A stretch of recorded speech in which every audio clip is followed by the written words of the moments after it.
Namaste. I am Dr. Rohan Jahagirdar, MD Psychiatry. I am a psychiatrist, practicing psychiatrist in Pune. Today, in the part 2 of dementia, we will discuss about different types of dementia. Usually, the types of dementia include the Alzheimer's type of dementia, the vascular type of dementia, the frontotemporal type of dementia, that is the Lewy body dementia, and dementias which are caused by other causes or other agents like reversible or irreversible types of dementias. Now, the common question that is commonly asked is what is the difference between Alzheimer's and what is the difference between dementia, or dementia and Alzheimer's, is it the same thing? Alzheimer's type of dementia, or commonly called as dementia of Alzheimer's type, is a type of dementia. It is predominant. More than half or around 40% of types of dementia come under the Alzheimer's type of dementia, which are characterized by memory disturbances, that is disturbances of the recent and immediate memory, the remote memory is intact, disturbances of executive functions. Executive function could be as small as tying my button, tying the shoelaces, to making major decisions and taking judgments. At times, sleep disturbances, vague or emotional talks, and difficulty in day-to-day activity. Dementia of Alzheimer's type is a progressive in nature, and dementia of Alzheimer's types is normally associated with the age of the patient and other medical conditions. The second type or second common type of dementia is the vascular dementia, normally associated with hypertension or vascular diseases in the body. The symptoms are similar to that of the Alzheimer's dementia, but there are more symptoms seen of the medical type of symptoms, like patient might have episodes of increased hypertension or accelerated hypertension, patient might have episodes of giddiness, patient may have episodes of fall. All of these are secondary to the medical condition that the patient is having. So vascular type of dementia is the second most common type of dementia. There is the third type of dementia which we will be discussing today, which is the frontotemporal dementia. A frontotemporal dementia is a dementia that's classically caused by damage to the frontal lobe, that is the lobe lying in the front.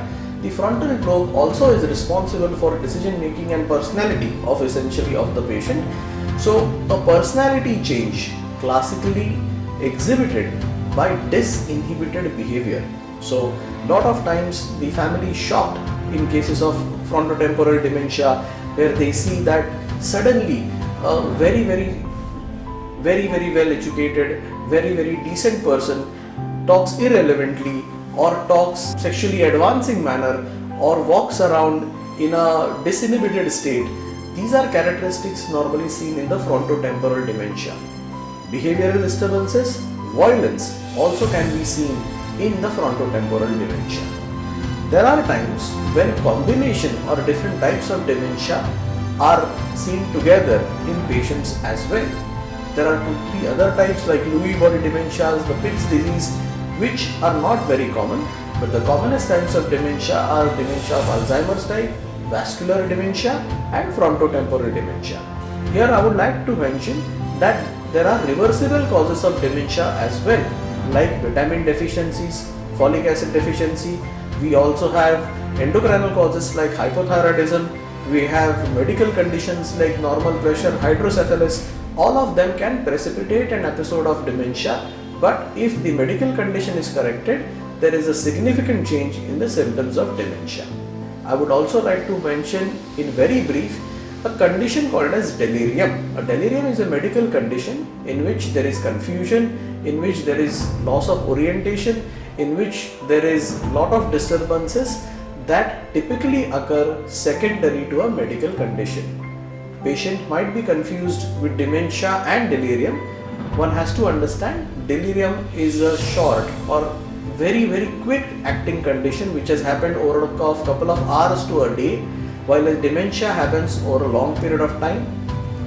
Concentration or consciousness of the patient is never affected in dementia, whereas in delirium the consciousness of the patient is affected, and always there is an underlying medical condition in delirium which is not there in dementia or which may not be there in dementia.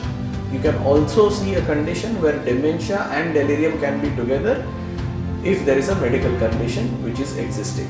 So fluctuating level of consciousness, presence of a medical condition and sudden onset characterize delirium, whereas chronic long-standing changes in the brain or activity characterize dementia. Thank you.